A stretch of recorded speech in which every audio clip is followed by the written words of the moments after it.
This week's Translating Alex Jones video is about how Alex does not understand fiction, parody, comedy, or satire. He goes as far as to threaten Snoop Dogg with "the gloves are coming off," because at the end of a music video, Snoop pops a joke gun which literally drops a banner that says "bang" at a clown-like version of Donald Trump. This could be a metaphor, it could be for his life, his business, it's unclear, it's art, it has many meanings. It's not a threat to Trump's life. The scary thing here is that Alex Jones fails to understand that this is an expression, it's not a real threat. He then goes on some signalling that the veneer of society will come off and Snoop and a couple of other Saturday Night Live actors will answer, their names are on a list, you know, when the time comes, their names are on a list. It's almost insanity. He threatens people for making jokes and music videos, while at the same time declaring he's a libertarianist. He's out of his mind. He claims to be for free speech and then uses Hitler-style threats to attempt to control how people make jokes about Donald Trump. It's absolutely insanity. Also in the video, look out for the Washington 2.0 reference to Trump. Oh my God, if there could be anybody less like George Washington, I think it might be Donald Trump. He almost seems like he's virtual signaling far-right racists as well. It's completely insane. We're so close, Snoop, to the gloves off, and all the punks and thugs that act so tough are going to beg for their mommies. We're so close, Snoop. We're so close to the veneer of civilization turning back. And all the people like you that have led children into prison and into the drug lifestyle are going to beg for their mommies. So close right now, Snoop. So close. You just keep trying to open the door.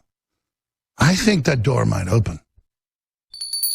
How's our military going to respond? How are our veterans going to respond to somebody like Snoop Dogg saying kill our president that's trying to get $25 billion to black colleges and trying to get factories shipped into traditionally black areas and ordered the government to make it priority to hire black people?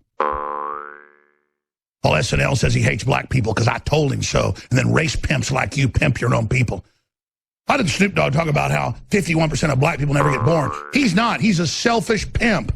He's a piece of trash. And he thinks he can thug around and talk about killing George Washington 2.0. Let me tell you something, Snoop. What you're doing is already dangerous, in case somebody didn't tell you. Something happens to Trump.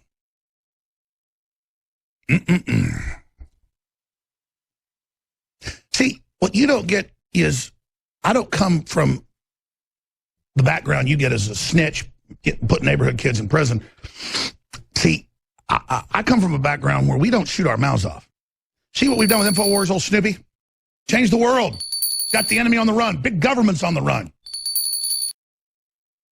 And I think examples need to start being made. I've said this, Media Matters, run by the Democrats. George Soros picked this up. I think it's time for the president to take the gloves off. I do. Every day I see another entertainer saying kill President Trump.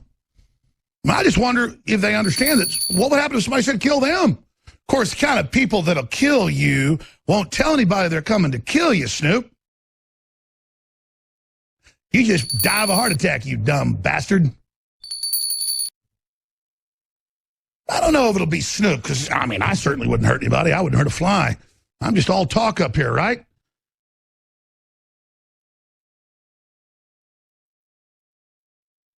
Big man Snoop got that 357. He's going to get that Trump, isn't he?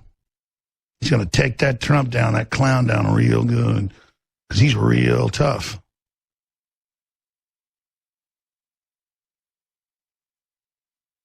What a punk. Just like Alec Baldwin, just like this other piece of trash, Jake Weber. Here's the difference. You're singing and talking and making fake videos about us, aren't you? Because you're the past. You're the losers. You're the failures. We're the future.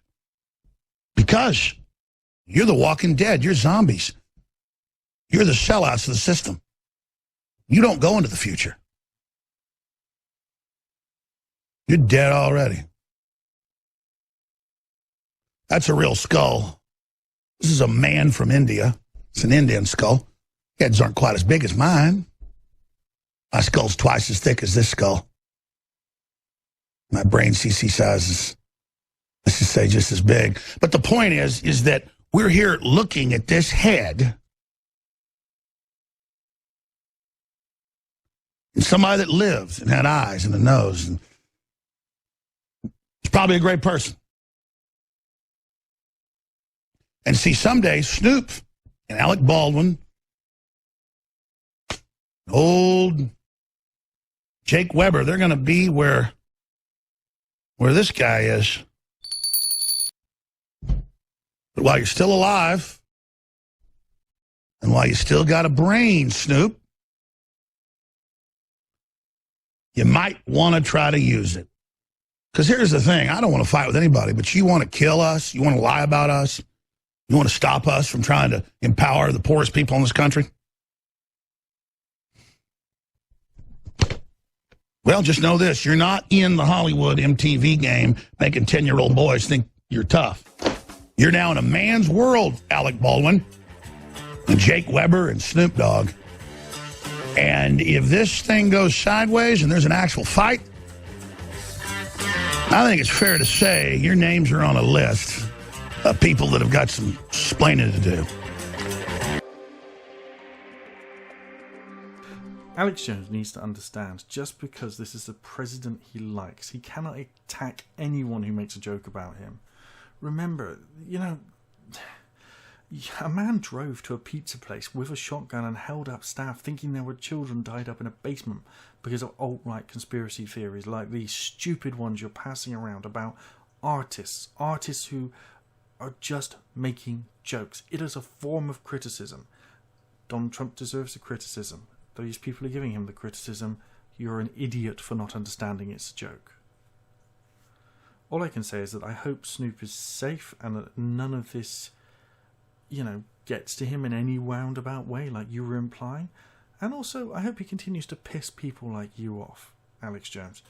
And I really, really mean that. I hope he gives you the blue carpet treatment. Don't you know that I'm local?